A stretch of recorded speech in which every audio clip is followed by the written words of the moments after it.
चलो तो स्टार्ट करते हैं। यहाँ पर देखो क्वेश्चन हमारा जो कल हमने यहाँ पर लास्ट क्वेश्चन छोड़ा था वो यहाँ पर आपका है। कह रहा है चारण साहित्य की साहित्य का दूसरा नाम है। शायद ये क्वेश्चन आपका कल हुआ भी था, अगर हुआ है तो आप लोग जवाब दीजिए कि चारण साहित्य किस साहित्य का दूसरा नाम है। चलिए यहाँ पर देना है ऑप्शन कौन सा हो जाएगा, ऑप्शन कौन सा बन जाएगा। तो यहाँ पर आपका डी आ रहा है, तो बिल्कुल सही है। चारण साहित्य किस साहित्य का दूसरा नाम है, तो रासो साहित्य का दूसरा नाम है चारण साहित्य, है ना। तो ऑप्शन कौन सा बनेगा, यहाँ पर आपका डी हो जाएगा। हमने आपको कल बताया था कि डॉक्टर गियर्सन एवं डॉक्टर रामकुमार वर्मा ने हिंदी साहित्य के प्रथम काल को चारण काल का नाम दिया है ना। चलिए आते हैं अगले प्रश्न को, और प्रश्न आपसे अगला पूछा गया है। यहाँ पर कह रहे हैं निम्नलिखित में से कौन 84 सिद्धों में नहीं है, कौन 84 सिद्धों में नहीं है। तो ये थोड़ा सा आपको लग रहा होगा कि नया है ना, कोई बात नहीं, नया है तो आपके लिए पुराना कर देंगे अभी। तो देखो यहाँ पर 84 सिद्धों में आप सबका नहीं है, कौन नहीं है। तो यहाँ पर जवाब हो जाएगा ऑप्शन रेड का, यहाँ पर आपका 80 नंबर सारंगधर। ठीक है, कौन आपका सारंगधर, ये आपके 84 सिद्धों में आपका नहीं है। वहीं पर आपका विरूपा, कल्हपा और आपका कुकुरिपा, ये सभी आपके 84 साहित्य में आपके आते हैं। ठीक है, आते हैं अगले प्रश्न को, और प्रश्न आपसे अगला पूछा गया है। यहाँ पर आपसे कह रहा है कि सिद्धों की संख्या कितनी मानी जाती है। चलिए अब जवाब दीजिए, इस प्रश्न का जवाब आप लोग सही देंगे। सिद्धों की संख्या कितनी मानी जाती है, सिद्धों की संख्या कितनी मानी जाती है। तो अब इसका जवाब हो जाएगा क्या, तो आपका 84। याद रखिएगा कि जो अगर पूछे सिद्धों की संख्या में आपका, तो आपने देखा क्या, तो आपका सिद्धों की संख्या कितनी मानी जाती है, तो आपकी 84 मानी जाती है। जवाब बनेगा कौन सा, यहाँ पर आपका ए हो जाएगा 84। ठीक है, आते हैं अगले प्रश्न को, और प्रश्न आपसे अगला पूछा गया है। कह रहा है आदिकाल में जिस प्रकार का साहित्य लिखा जाता था वो आपका कैसा साहित्य था। देखो आदिकाल में जो साहित्य लिखते थे, और ऐसे सबसे पहली बात ये होती है कि आदिकाल में जितने भी आपके कवि थे वो राजाओं के आश्रय में थे, कहीं ना कहीं राजा के दरबार में लिखते थे, उनके बारे में लिखते थे, तो राजा के आश्रित में ही हुआ करते थे। ठीक है ना। तो याद रखिएगा इन्होंने जो लिखा है साहित्य लिखा जाता था किस पर, तो कुल मिलाकर हम देख सकते हैं कि यहाँ पर जनजीवन से, है ना, किससे, आपका जनजीवन से हटकर राजाओं की वीरता का अतिरंजित वर्णन होता था। तो आपका पॉइंट वही आ गया ना, कि मतलब राजाओं के बारे में लिखा करते थे, क्योंकि ये राजा पर आश्रित रहते थे, राजा के दरबार में रहते थे, उन्हीं की बातों को मानते थे, वो जैसा बोलते थे वैसा ही लिखते थे। कभी आपने देखा नहीं होगा कि राजा की बुराई किसी ने कभी ने किया हो, दूसरे ने जरूर आलोचना किया होगा लेकिन उसने नहीं किया होगा, है ना। सभी को हैप्पी होली भाई, सभी को हैप्पी होली। चलिए आते अगले प्रश्न को, प्रश्न आपसे अगला है, रासो ग्रंथ किस भाषा में लिखे गए थे। बताइए भाई, रासो ग्रंथ किस भाषा में लिखे गए थे, रासो ग्रंथ किस भाषा में। तो शायद हमने इस प्रश्न को कल भी बताया था कि जो आपके रासो ग्रंथ है वो आपकी ब्रज भाषा में कैसे हैं, तो रासो ग्रंथ जो लिखे गए हैं वो आपकी कैसे हैं, ब्रज भाषा में लिखे गए हैं। हाँ, अगर ये पूछे शैली कैसी रही है, शैली कैसी रही है, तो शैली जो आपकी थी वो आपकी डिंगल और पिंगल शैलियाँ थी। ठीक है ना, याद रखिए, अगर पूछे भाषा तो आपको बताना है ब्रज भाषा, लेकिन शैली पूछे तो आपको बताना है डिंगल और पिंगल आपकी शैली में लिखी गई है। देखा जाए तो आपकी राजस्थान की परंपरा के अनुसार पृथ्वीराज रासो की रचना आपकी ब्रज भाषा में ही की गई है। ठीक है ना। चलिए आते हैं अगले प्रश्न को, प्रश्न आपसे अगला पूछा गया है। कह रहा वीर गाथा काल रासो काव्यों में निम्नलिखित में से किस विषय का वर्णन नहीं है। चारों ऑप्शन पढ़ेंगे तो 100% सही कर देंगे। देखिए कह रहा वीर गाथा कालीन रासो काव्यों में निम्नलिखित में से किस विषय का वर्णन नहीं किया गया है, नहीं किया गया है। तो पहला दिया आश्रयदाताओं का अतिरंजन पूर्ण वर्णन, ये तो आपका सही है, क्योंकि जब किसी राजा के यहाँ पर आश्रय रहेंगे, मतलब उन पर रहेंगे, तो उनका वर्णन तो करेंगे ही करेंगे। अगला इतिहास और कल्पना का सम्मिश्रण, ये भी करेंगे, जब रहें तो उनका इतिहास लिखेंगे। फिर यहाँ पर दिया गया कृष्ण लीला का प्रतिपादन, तो भाई इस समय कृष्ण लीला का कोई प्रतिपादन आपका नहीं था, है ना, इस समय कृष्ण लीला का कोई प्रतिपादन नहीं था।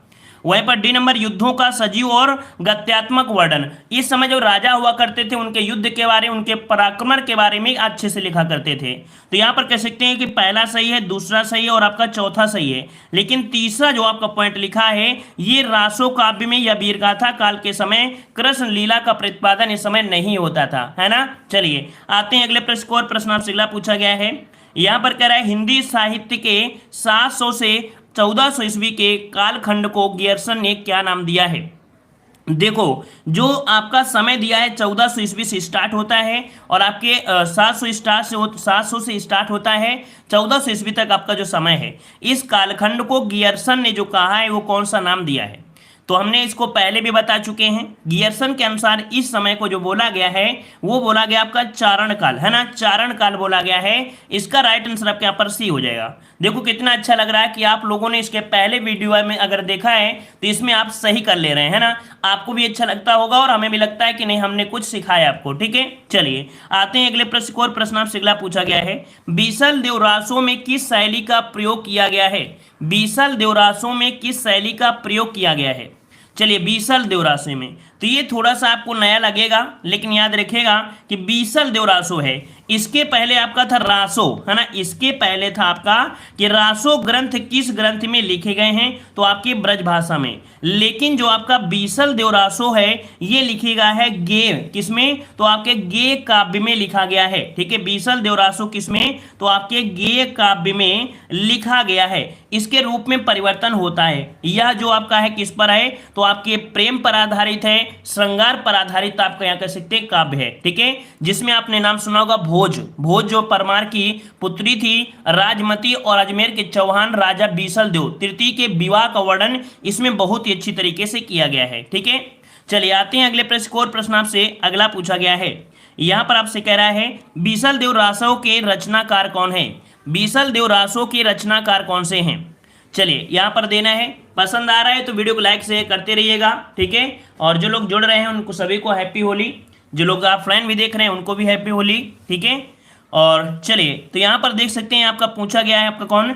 बीसल देवरासों के रचनाकार कौन है? बीसल देवरासों के रचनाकार कौन है? तो जवाब बिल्कुल दे सकते हैं कि उनके आपने बहुत बार पढ़ा होगा कि आपके कौन? तो आपके नरपत नाल है। कौन थे भाई? नरपत नाल थे। ऑप्शन बनेगा आपका ए नंबर। ठीक है, आगे प्रश्न को आते हैं। प्रश्न आपसे अगला पूछा गया है, बीसल देव रासों में बीसल देव की पत्नी कौन थी? बीसल देव रासों में बीसल देव की पत्नी कौन थी? बीसल देव की पत्नी कौन थी? तो अभी हमने आपको हल्का से बताया था, भोज परमार की पुत्री राजमती। क्या बताया था? राजमती, है ना। तो जवाब क्या बन जाएगा? ऑप्शन बन जाएगा ए नंबर, राजमती थी, जो कि आपके भोज परमार की क्या थी? पुत्री थी। ठीक है, और अजमेर चौहान राजा बीसल देव तृतीय से विवाह आपका किया गया था। आते हैं अगले प्रश्न को। और प्रश्न आपसे अगला पूछा गया है, बीसल देव रासों के रचयिता कौन है? बीसल देव रासों के रचयिता कौन है? बीसल देव रासों के रचयिता चंद्रबरदाई, जगनिक, नरपत नाल या स्वयंभू कौन हो जाएंगे? तो बीसल देव रासो, नरपत नाल, है ना। जवाब कौन सा हो जाएगा? ऑप्शन सी हो जाएगा। ये प्रश्न तो आपने बहुत बार पढ़ा होगा, बिल्कुल इजी लग रहे होंगे, कठिन आपके नहीं है। चलिए, निम्नलिखित रासो ग्रंथों में से कौन सा काव्य एक प्रेम काव्य या श्रृंगार काव्य है? चलिए बताइए, रासो ग्रंथों में कौन सा काव्य एक प्रेम काव्य है या श्रृंगार काव्य है? तो अभी हमने बताया सभी जो आपके थे आपके ब्रजभाषा में थे, लेकिन यहाँ पर जो आपका कौन सा है? यहाँ पर आपका कौन सा है? तो कह सकते हैं कि आपका जो आपका बीसल देव रासो है ये एक प्रकार का काव्य कैसा है? तो एक प्रेम काव्य है, श्रृंगार काव्य है। ठीक है, अदर जो आपके रहे हैं वो कैसे रहे हैं? ब्रजभाषा से आपके संबंधित रहे हैं। ठीक है, और ये जो आपका रहा है बीसल देव रासो, ये कैसा रहा है? तो आपका गेय काव्य से रहा है। किससे? गेय काव्य से संबंधित रहा है। ठीक है, चलिए आते हैं अगले प्रश्न को। और प्रश्न आपसे अगला पूछा गया है, निम्नलिखित में से किस रासो काव्य का मूल वर्ण विषय वीर रस न होकर श्रृंगार रस रहा है? देखो क्वेश्चन आपका घुमा फिरा के पूछ रहा है, बात वही है लेकिन घुमा फिरा के पूछ रहा है कि निम्नलिखित में से किस रासो काव्य का मूल वर्ण विषय वीर रस नहीं होकर श्रृंगार रस रहा है? क्योंकि इसके पहले भी जितने भी आपके रासो ग्रंथ रहे हैं, है ना, वो सभी वीर रस से आप पे परिपूर्ण रहे हैं। क्योंकि राजा के दरबार में रहे हैं तो वो हमेशा वीर रस की बात करेंगे, लेकिन इसमें एक आपका ऐसा रासो है जो आपके वीर रस को नहीं, वो प्यार को श्रृंगार रस पे परिपूर्ण आपका है। जवाब यहाँ पर आ चुका है। उम्मीद है कि ये पॉइंट आपको क्लियर हो चुका होगा। पूरे जितने भी क्वेश्चन बन सकते थे वो आपके बन चुके हैं, और इससे ज्यादा क्वेश्चन आपके नहीं बनेंगे और आपके क्वेश्चन में रट गया होगा। ठीक है, बीसल देव रासो। चलिए आज से अगला प्रश्न आपको पूछा गया है, राजमती से रूठकर बीसल देव कहाँ गया था?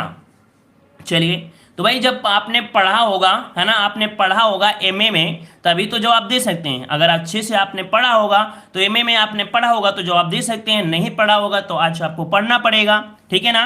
तो देखो राजमती से रूट कर बीसल देव कहाँ गए थे, तो आपके उड़ीसा में गए थे, ठीक है। कहाँ पर गए थे, आपके उड़ीसा में चले गए थे, उड़ीसा में चले गए थे, ठीक है। चलिए आते हैं अगले प्रश्न होकर, ठीक है। उड़ीसा मतलब देखा जाए तो अब उड़ीसा आपका बोला जाता है। और 12 वर्ष तक राजमती उसके विवाह से दुखी रही थी। कितने, तो आपके 12 वर्ष तक उसके विवाह से दुखी रहती थी, ठीक है। वह राजभवन की दीवारों को कोसती हुई वन में रहने की कामना करती थी, ठीक है ना। तो इस प्रकार से याद रखिए, ऑप्शन आपका बी हो जाएगा। आते हैं अगले प्रश्न को। प्रश्न आपसे अगला है, किस रासो ग्रंथ को आला खंड के नाम से जाना जाता है। ये प्रश्न को आप सही कर सकते हैं क्योंकि इसके पहले आपने पढ़ा है ना। तो किस रासो ग्रंथ को आला खंड के नाम से भी जाना जाता है। चंद्रबरदाई का पृथ्वीराज रासो, नरपत नाल का बीसलदेव रासो, जगनिक का परमाल रासो, दलपत का विजय का खुमार रासो। चलिए जवाब देना है और उम्मीद है कि सभी का जवाब सही आना चाहिए। चलिए बिल्कुल सही जवाब आ गया है, ऑप्शन आपका सी आ रहा है सभी का। जगनिक का परमाल रासो, ये आपका कह सकते हैं आला खंड के नाम से जाना जाता है। किसके, आला खंड के नाम से जाना जाता है। और याद रखिए महोबा में, उत्तर प्रदेश में एक, यूपी में एक जगह पड़ती है महोबा, नाम सुना है सभी ने, महोबा तो आपने नाम सुना होगा। महोबा जो उत्तर प्रदेश के वीर आला खंड और उदल की वीरता की गाथा, उत्तर प्रदेश के अवध और मध्य प्रदेश के बुंदेलखंड की सर्वाधिक लोकप्रिय आपकी गाथा रही है, ठीक है ना। चलिए आते हैं अगले प्रश्न को। प्रश्न आपसे अगला पूछा गया है, कह रहा उत्तर प्रदेश में आला खंड का नाम से कौन सा काव्य प्रचलित है। चलिए क्वेश्चन देखो वही पूछा गया है जिसके बारे हमने बता दिया है, ताकि आप उस पर फोकस करें, आप उस पर जवाब देने का प्रयास करें, ठीक है। चलिए तो उत्तर प्रदेश में आला खंड के नाम से कौन सा काव्य प्रचलित है। हम्मीर रासो, परमाल रासो, पृथ्वीराज रासो या खुमार रासो, कौन सा जवाब बनेगा। तो आपका है परमाल रासो। कौन है भाई, परमाल रासो ग्रंथ है जो कि आला खंड के नाम से ही जाना जाता है, ठीक है ना। और आला उदल की वीरता का वर्णन यहाँ पर आपका किया गया है। आते हैं अगले प्रश्न को। प्रश्न आपसे अगला पूछा गया है, आला और उदल के चरित्र को वीरगाथात्मक काव्य के रूप में रचने वाले कवि कौन है। मतलब यहाँ पर देख सकते हैं आला और उदल की वीरता का जो काव्य में वर्णन किया है, उनका रचना किया है, वो किसने किया है, कौन से कवि हैं जिन्होंने रचना किया है। तो जवाब क्या बनेगा, जवाब बनेगा जगनिक का परमाल रासो, है ना।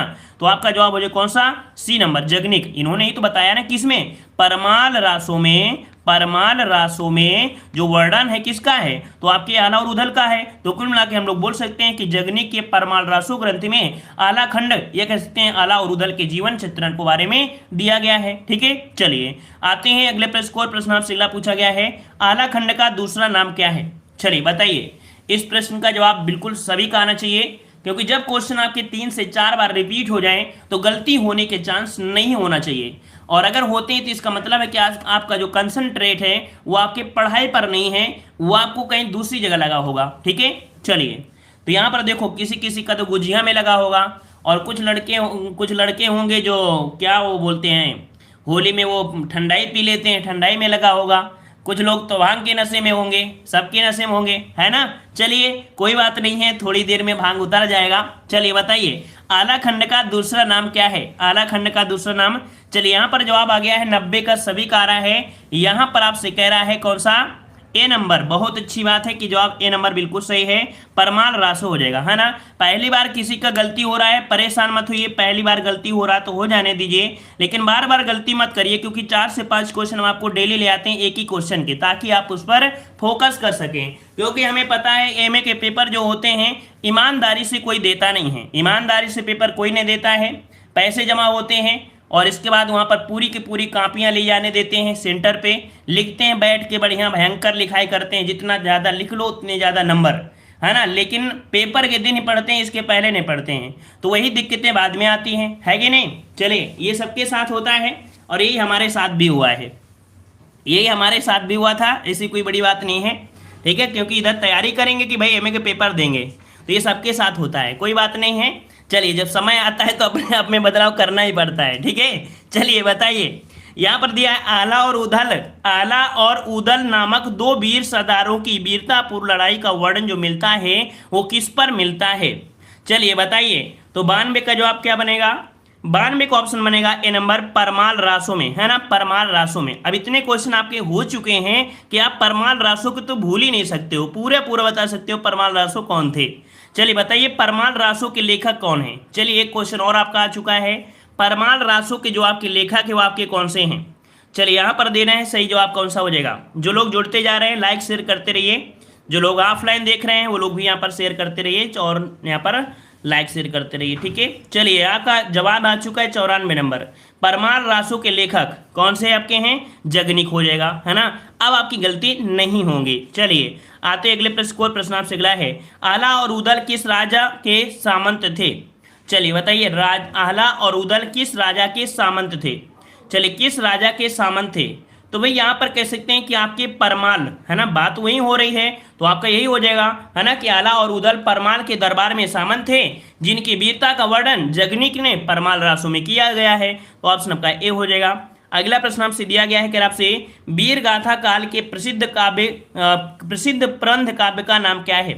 याद रखिए वीर गाथा काल में जो प्रसिद्ध प्रबंध काव्य था, इस प्रबंध काव्य का नाम क्या है। चलिए वीर गाथा काल के प्रसिद्ध प्रबंध काव्य का जो नाम है क्या हो जाएगा। तो याद रखिए वीर गाथा काल दिया गया है जो कि आपका पृथ्वीराज रासो, कौन सा है भाई, पृथ्वीराज रासो, ठीक है ना, पृथ्वीराज रासो, जिसमें कह सकते हैं कि आपके आचार्य रामचंद्र शुक्ल ने हिंदी का प्रथम महाकाव्य, है ना, हिंदी का प्रथम महाकाव्य माना है। और बताया गया है कि पृथ्वीराज जो आपके कह सकते हैं रामचंद्र शुक्ल ने कहा है कि प्रथम काव्य है और इसके रचयिता है कौन, चंद बरदाई को हिंदी का प्रथम कवि माना है ना, किसने, रामचंद्र शुक्ल ने माना है, ठीक है। पृथ्वीराज रासो के 4 संस्करण प्रसिद्ध हैं, 4 संस्करण हैं, ठीक है। चलिए आते हैं अगले प्रश्न को, प्रश्न आपसे अगला पूछा गया है, कह रहा है रामचंद्र शुक्ल ने हिंदी का प्रथम कवि किसे माना है। चलिए देखो हमने अगर 1 मिनट का अगर हम बोलते हैं किसी पॉइंट पर तो ये समझिए कि उस पॉइंट से कम 5 क्वेश्चन बनने वाले हैं, 5 क्वेश्चन।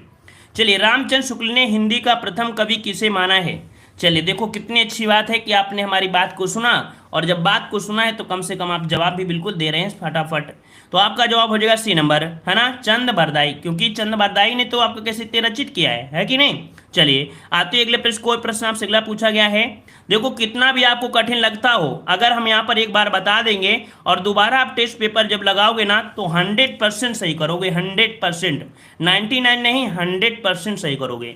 लेकिन आपको देखना पड़ेगा, समय स्पेंड करना ही पड़ेगा, ठीक है। चलिए पृथ्वीराज रासो को हिंदी का प्रथम महाकाव्य कहने वाले आलोचक कौन हैं। पृथ्वीराज रासो को हिंदी का प्रथम महाकाव्य कहने वाले आलोचक कौन हैं। हजाib साहब द्विवेदी, नामवर सिंह, रामचंद्र शुक्ल या रामविलास शर्मा, कौन बनेगा। चलिए कौन सा बनेगा, बिल्कुल सही है, बिल्कुल सही है, कोई दिक्कत नहीं है और कोई संशय नहीं है, आपने जवाब लगाया है और बिल्कुल राइट आंसर हो जाएगा रामचंद्र शुक्ल, ठीक है। आते अगले प्रश्न को, प्रश्न आपसे अगला पूछा गया है, यहाँ पर आपसे कह रहा है पृथ्वीराज रासो महाकाव्य के रचयिता कौन है। पृथ्वीराज रासो महाकाव्य के रचयिता कौन है। और ये देखो आज का प्रश्न नहीं है, ये आप हमेशा पढ़ते आ रहे हैं, हमेशा पढ़ते आ रहे हैं, कौन है, तो आपकी चंद बरदाई है ना, चंद बरदाई है। एक दिन हमने कहानी भी इनके बारे में बताया था कि इनका जो जन्म हुआ था लगभग एक ही समय में हुआ था, है ना, एक ही दिन हुआ था, और इनकी जो मृत्यु हुई तो वो भी आपकी आपस में ही इनको कह सकते हैं कि मार दिया था। एक मतलब एक कहानी बताई गई कि आपस में मार के कट के मर गए थे, ठीक है ना। चलिए बताइए हिंदी का प्रथम महाकाव्य किस रचना को माना जाता है। हिंदी का प्रथम महाकाव्य किस रचना को माना जाता है, कामायनी, साकेत, रामचरितमानस या पृथ्वीराज रासो। चलिए बताइए यहाँ पर कौन सा हो जाएगा। चलिए बिल्कुल सही जवाब आ गया है, कह रहा ऑप्शन डी होगा, पृथ्वीराज रासो, बिल्कुल जवाब सही है, कोई दिक्कत नहीं है। आते हैं अगले प्रश्न को, प्रश्न आपसे अगला है कि पृथ्वीराज किसके प्रति अनुरक्त था। चलिए अगर हमने आपको हिस्ट्री पढ़ाया था, हिस्ट्री के वीडियो आपने नहीं देखा है तो आप जाइएगा प्लेलिस्ट में, हमने बोर्ड के माध्यम से बताया है, हर एक पॉइंट हमने बताया, उस पर अगर आपने फोरकास्ट किया होगा, अगर पढ़े होंगे तो आप ऐसे प्रश्नों को तुरंत लगा देंगे। तो यहाँ पर देख सकते हैं पृथ्वीराज किसके प्रति अनुरक्त था। अनुरक्त मतलब होता है प्यार, प्यार मतलब क्या था, पागल हो गया था, है ना। तो यहाँ पर याद रखिए कौन सा हो जाएगा, संयोगिता, बिल्कुल सही जवाब है, आपने संयोगिता पढ़ा भी होगा। और जो आपके कौन थे, तो आपके कन्नौज के राजा जयचंद की पुत्री थी संयोगिता, और इन्हीं के प्रति क्या था, अनुरक्त था। और संयोगिता भी कह सकते हैं पृथ्वीराज पर अनुरक्त थी, है ना, दोनों आपस में मर मिट गए थे। और कह सकते हैं पृथ्वीराज के बढ़ते हुए उत्कर्ष को जयचंद सहन न कर सका था और मन ही मन उसमें द्वेष लगा दिया था, है ना। तो इस प्रकार से आपका हो जाएगा, संयुक्ता का घोड़े पर बैठाकर दिल्ली भी ले आया था पृथ्वीराज चौहान, मतलब भगा लाया था, ठीक है। चलिए आते हैं अगले प्रश्न को, प्रश्न आपसे अगला पूछा गया है। देखो ये आज की बातें नहीं है, पहले से बातें होती थी तो आज तो भी नॉर्मल हो गया है, कोई दिक्कत नहीं है। जब पहले से ही लव हो रहा था तो अब तो भी कोई सिंपल सी बात है ना, अब तो कलयुग ही चल रहा है। चलिए बताइए पृथ्वीराज रासो में पृथ्वीराज के पिता कौन थे। चलिए बताइए, कह रहा पृथ्वीराज रासो में पृथ्वीराज के पिता कौन थे? 108 नंबर। तो यहाँ पर 108 नंबर आपसे पूछा गया है, तो याद रखिएगा ये है ऑप्शन बी सोमेश्वर। कौन है भाई? तो पृथ्वीराज रासो में जो पृथ्वीराज के पिता थे उनका नाम क्या था? तो आपका नाम था क्या? तो आपका सोमेश्वर था। क्या नाम था? सोमेश्वर था, सोमेश्वर। ठीक है, इसका जवाब बनेगा कौन सा? बी नंबर आपका हो जाएगा सोमेश्वर। ठीक है, चलिए आते हैं अगले प्रश्न को। देखो पृथ्वीराज चौहान के पिता थे, ठीक है ना। आते हैं अगले प्रश्न को। प्रश्न आपसे अगला पूछा गया है, यहां पर कह रहा है सूची फर्स्ट को सूची सेकंड से सुमेलित करना है। देखो अभी जितनी भी रचनाएं हमने बताया है उन्हीं रचनाओं को मिलान करना है, कोई नई आपकी नहीं है, बिल्कुल वही आपका है। देखो बीसल देवरासो, बीसल देवरासो बताइए, बीसल देवरासो। तो बीसल देवरासो नरपतनाल हो जाएगा, नरपतनाल हो जाएगा, इसका 2 बन जाएगा। पृथ्वीराज रासो चंद्रबरदाई हो जाएगा, इसका चंद्रबरदाई हो जाएगा, इसका 4 हो जाएगा। परमाल रासो की बात करते हैं तो जगनिक हो जाएगा, जिसमें आला उदल के बारे में बताया गया है, इसका फर्स्ट हो जाएगा। खुमाड़ रासो की बात करें तो दलपत विजय की हो जाएगा, जो कि आपका एक बचा है, तो इसका आपका तीसरा हो जाएगा, है ना। तो 2 4 1 3, 2 4 1 3, 2 4 1 3 कहाँ पर है? ऑप्शन आपका बी दिया गया है ना, 2 4 1 3 आपका कहाँ पर है? B number.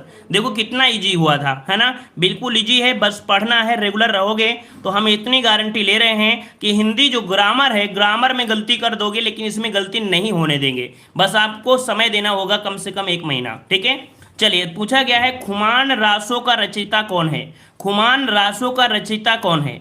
चलिए खुमान रासो तो अभी नहीं पढ़ा आपने कि खुमान रासो कौन थे? तो खुमान रासो थे दलपत विजय, है ना, अभी नहीं पढ़ा था लेकिन मिलान करने में तो पढ़ लिया है कि नहीं पढ़ लिया है। तो खुमान रासो हो जाएंगे कौन? तो आपके दलपत विजय हो जाएंगे, ऑप्शन बने आपका डी नंबर।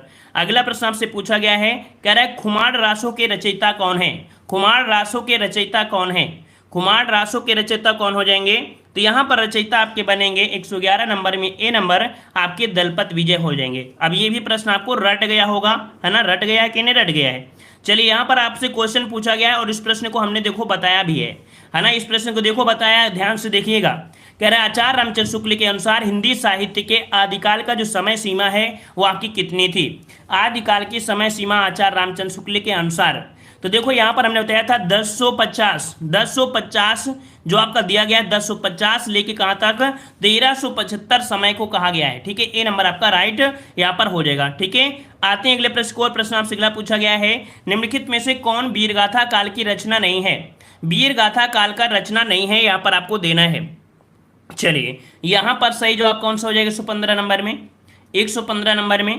तो याद रखिए संदेश राशक है, जय मयंक जस चंद्रिका है, जस चंद्रिका से पता चल गया कि ये भी आपकी है ना। फिर अहला खंड है, ये भी आपके वीरगाथा काल से है। लेकिन यहाँ पर भक्तमाल कौन सा दिया गया है? भक्तमाल 115 नंबर में जो भक्तमाल है ये आपके वीरगाथा काल की रचना नहीं है। ठीक है ना। आज अगर हम आपसे बोले कि भक्तमाल जो आपके हैं ये भक्ति काल के कवि थे, कब के थे? तो आपके भक्ति काल के थे। तो भाई भक्ति काल के हैं तो वीरगाथा काल कैसे हो सकते हैं, है ना। और इसकी रचना किया किसने? भक्तमाल ने किया है। ठीक है, याद रहेगा। और कह सकते हैं कि भक्तमाल का एक टीका आया था 1712 में, 1712 ईस्वी में लिखी गई थी, जिसमें से देखा जाए तो आपके 200 भक्तों का चरित्र के बारे में 316 कह सकते हैं छप्पयों में वर्णन इसमें किया गया है। ठीक है, आते हैं अगले प्रश्न को और क्वेश्चन मिलेंगे तो आपको समझ में आएंगे। कह रहे इनमें से कौन सी रचना आदिकाल की है? अब ये बताइए इनमें से कौन सी रचना है जो आपके आदिकाल की है? चलिए यहां पर देना है सही जवाब कौन सा हो जाएगा। चलिए यहां पर देना है और 117 का ऑप्शन कौन सा बनेगा? यहां पर बने, देखो सूरदास तो आपके होंगे नहीं, सूरदास के तो आपके है नहीं है, तो ऑप्शन बी यहां पर देखो विद्यापति पदावली। कौन है भाई? विद्यापति, है ना। विद्यापति जो पदावली है ये आपके हो जाएंगे, ऑप्शन यहां पर बनेगा बी नंबर आपका हो जाएगा। वहीं पर देख सकते हैं कि आपके सूरदास, है ना, और आपके बीजक, भ्रमर गीत ये क्या के हैं? तो आपके सभी कैसे हैं? आपके भक्ति काल की रचनाएं हैं। ठीक है ना। चलिए आते हैं अगले प्रश्न को। प्रश्न आपसे अगला पूछा गया है, कह रहा आपसे यहाँ पर आदिकालीन साहित्य का प्रमुख रस कौन सा है? आदिकालीन साहित्य का प्रमुख रस कौन सा है? चलिए यहाँ पर देना है ऑप्शन कौन सा हो जाएगा। आदिकालीन साहित्य का प्रमुख रस कौन सा है? चलिए यहाँ पर शांत रस है, हास्य रस है, करुण रस है या वीर रस है? तो हमने आपको बताया था कि आदिकाल में सिर्फ और सिर्फ क्या होता था कि जमीन के बारे में लड़ाई, स्त्री के बारे में लड़ाई, और जब लड़ाई होगी तो उत्साह होगा और उत्साह होगा तो वीर होगा। मतलब कह सकते हैं उस समय जो भी होता था वो वीर रस होता है। ऑप्शन बनेगा कौन सा? डी नंबर आपका हो जाएगा, है ना, वीर रस, जो कि सभी का जवाब बिल्कुल सही है। आते अगले प्रश्न, कोई प्रश्न आपसे अगला है, विद्यापति ने कुल कितने ग्रंथों की रचना की है? विद्यापति ने कुल कितने ग्रंथों की रचना की है? नया प्रश्न आपको लग रहा होगा, लेकिन कोई बात नहीं है, अभी सभी क्वेश्चन आपके बन जाएंगे। तो यहाँ पर याद रखिएगा, विद्यापति ने ग्रंथों की रचना किया है कितने? तो आपके 14 ग्रंथों का, ठीक है, कितने? तो आपके 14 प्रकार के ग्रंथों की इन्होंने कुल रचना आपका किया गया है। इनमें से देखा जाए तो आपके गुरु जैसे पुरुष परीक्षा है, लिखावनी है, शैल है, गंगा है, ठीक है, मतलब ढेरों आपकी हैं, उसमें से आपके कितने हैं? 14 ग्रंथों को आपको किया है, ठीक है। आते हैं अगले प्रश्न को, प्रश्न आपसे अगला दिया गया है कि विद्यापति के पद किस भाषा में रचित हैं? चलिए, विद्यापति के जो पद हैं वो किस भाषा में आपके रचे गए हैं? तो आपने कोकिल, कोकिल नाम सुना था, मैथिल कोकिल आपने नाम सुना होगा, हमने आपको पढ़ाया भी है। विद्यापति जो आपके थे प्रसिद्ध थे आपके मैथिल कोकिल की वजह से, है ना, किसकी वजह से? मैथिली। ऑप्शन बनेगा आपका बी नंबर, यहाँ पर बी नंबर आपका हो जाएगा, है ना। कोई दिक्कत हमारे हिसाब से इस प्रश्न में नहीं होना चाहिए था, ठीक है। और कह सकते हैं कि ब्रज भाषा मिश्रित मैथिल था, ठीक है। चलिए आते हैं अगले प्रश्न को, प्रश्न आपसे अगला पूछा गया है, कह रहा आपसे यहाँ पर कि विद्यापति की कौन सी रचना अभी तक संपादित होकर प्रकाशित नहीं हुई है? देखिए, इनकी जो रचना है संपादित हो चुकी है, मतलब लिखी जा चुकी है ना, लेकिन प्रकाशित अभी तक भी नहीं की गई है ना, नहीं की गई है। तो यहाँ पर याद रखिएगा आपका जवाब क्या बनेगा 121 में? 121 का ऑप्शन बनेगा आपका कीर्ति पताका, ठीक है। कौन सी आपकी है? कीर्ति पताका है, जो संपादित तो हो चुकी है लेकिन प्रकाशित नहीं हुई है किसकी? तो आपकी किसकी? तो विद्यापति की है। तो ऑप्शन बनेगा आपका बी नंबर। क्लियर हो गया होगा, ये भी पॉइंट आपको क्लियर हो गया है। चलिए आगे बढ़ते हैं, प्रश्न आपसे अगला पूछा गया है, विद्यापति इनमें से किस रचना के आधार पर मैथिल कोकिल कहलाए थे? इस प्रश्न को हमने आपको बताया था कि विद्यापति जो आपके थे वो किस रचना के आधार पर मैथिल कोकिल कहलाए, मैथिल कोकिल कहलाए। चलिए, पदावली, कीर्ति पताका, कीर्तिलता या उपयुक्त सभी। चलिए 122 नंबर में, 122 नंबर में अगर आप तुक्का मारोगे तो आप कहोगे कि डी हो जाएगा, लेकिन नहीं, डी कैसे हो सकता है? डी नहीं हो सकता है ना, क्योंकि एक ही आपकी होगी, वो आपकी कौन सी है? पदावली। तो विद्यापति पदावली मैथिल कोकिल कहलाए थे किस वजह से? तो आपकी पदावली की वजह से। 122 का ऑप्शन बनेगा आपका ए नंबर आपका हो जाएगा, जो कि हमने आपको बताया था कि आचार्य रामचंद्र शुक्ल ने हिंदी साहित्य के इतिहास में लिखा है कि जिसकी रचना के कारण विद्यापति मैथिल कोकिल कहलाए वह उनकी रचना पदावली है। और इसके बारे में बताया किसमें गया था? हिंदी साहित्य के इतिहास में। किसने लिखा था? आचार्य रामचंद्र शुक्ल ने लिखा था। और विद्यापति की जितनी भी रचनाएं हैं, लगभग जितनी भी रचनाएं हैं, वो सभी श्रृंगार काल में, किसमें? श्रृंगार काल पर आपकी आधारित है, जिसमें नायक और नायिका में राधा और रानी के बारे में ही बोला गया, राधा और कृष्ण के बारे में ही लिया गया है, ठीक है। चलिए।